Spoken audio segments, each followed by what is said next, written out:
School. I'm Christy Shopla, and today I'm going to show you how to spike your fire cider. Now, if you don't know what fire cider is, it's a traditional folk remedy that uses garlic, onions, lemons, chilies, ginger, and this monster horseradish that I just pulled out of my garden today. So really simple things that you can get at the grocery store if you don't grow them yourself. But being an herbalist, I decided that I wanted to add a little extra boost to my fire cider. Now traditionally it's used to improve immunity and digestion and just keep your body warm during the colder months. So the herbs that I chose are going to enhance that and just further the power of all of these vegetables in the fire cider. So I chose to use astragalus, which comes in these tongue shapes like this. This is my favorite way to use it, and I use it in cooking throughout the winter time, actually throughout the year really. It's just a really great boost of energy. It enhances your immunity. It's used in formulas for blood building and to improve digestion. So that's a really, really important herb, and I like to use that as frequently as possible. Reishi is the other one that I chose to use. Also a really powerful lung tonic, immunity booster. But in Chinese medicine, it's also used to calm the spirit, which can be super important this time of year with all of the shopping and the holidays and the craziness going on. So those are the two herbs that I chose to use. These are called adaptogens or sometimes immunomodulators, and what they do is they boost your immune response. So because of that, whenever you get a cold or a flu, the symptoms that you express are a response of your immune system. So you want to stop taking these kind of immunomodulators or adaptogens once you start to feel sick.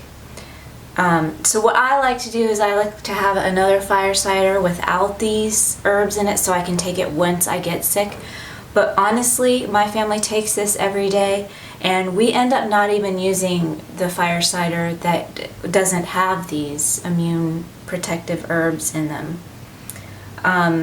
So basically, I think we're ready to get started. The first step that we do is to infuse the herbs. Since they're roots and a mushroom, it's very important. Mushrooms need to be cooked in order for our bodies to access any of their medicinal properties. Even whenever you're eating mushrooms, they need to be fully cooked, or you simply just can't digest them.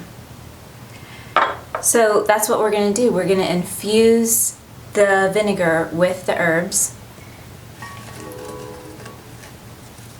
I don't like to measure things. I'm more of an eyeballer, which might drive you crazy, but I'm going to do about that much. I'll have a specific recipe on my website that you can download. Just a couple cups of vinegar. It's not going to be all of the vinegar that we use for this recipe. And I have it pre-warmed actually, because when I'm using glass, that's the other thing. You don't want to cook pure vinegar in metal because of it's kind of reactive against that. So I like to use glass. But I like to pre-warm things before they go in so that the glass doesn't react to the sun heat, because it is kind of cold in here.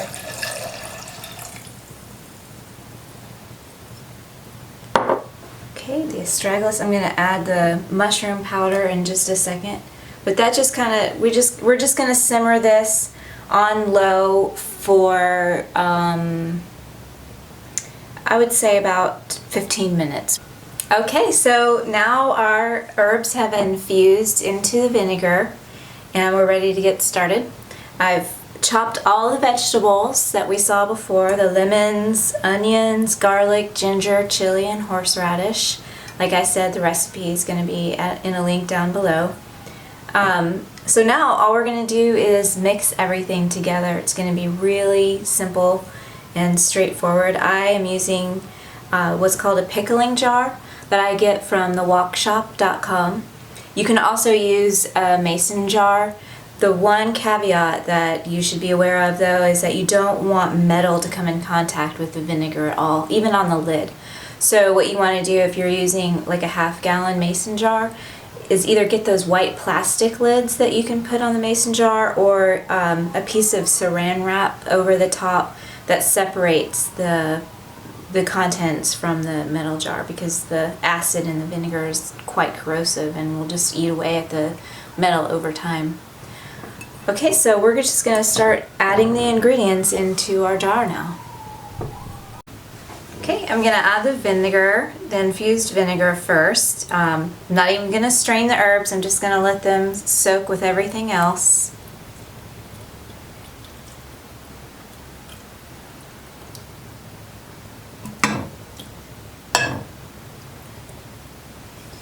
Try to get the rest of it out of there.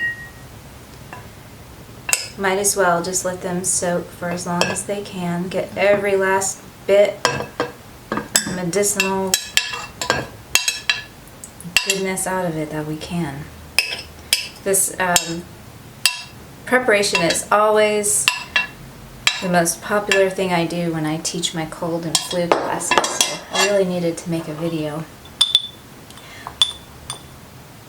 So, in addition to those herbs, I'm going to add some cayenne powder. Cayenne is great to improve circulation and pain. If you get aches and pains during the colder months of the year, that's really going to help with that. We're going to add some turmeric powder as well. Turmeric is anti-inflammatory and also has some antimicrobial properties. About 3 scoops of that. We're going to add some raw honey. I just started raising bees this year and we got about 9 quarts of raw honey. I'm so happy about that.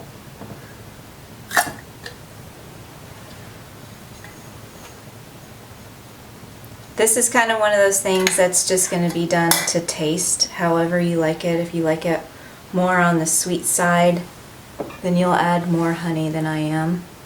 So the recipe will kind of have a range, and just make some, taste it. You can always add the honey after it's done too if you want a little bit more. But of course, honey has all kinds of wonderful healing properties in its own. The thing about using honey though is you don't really want to give this to any children under the ages of 1, because it can have bacteria that's harmful for them, even though it's not harmful for grown-ups. Raw honey is very, very thick. Okay, so we've added our honey. All we have to do now is just top the whole thing off with vinegar. Raw apple cider vinegar.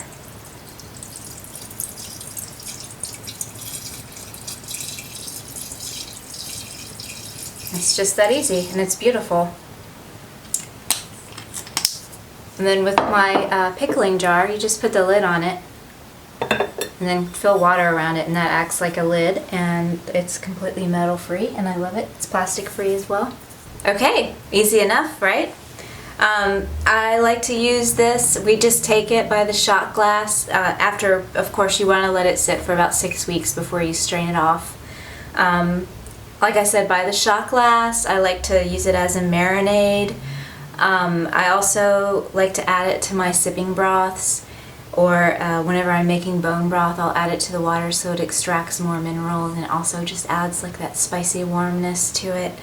If you're interested in making broths, I have vegan and bone broth recipes, like an e-course that's for free available right now.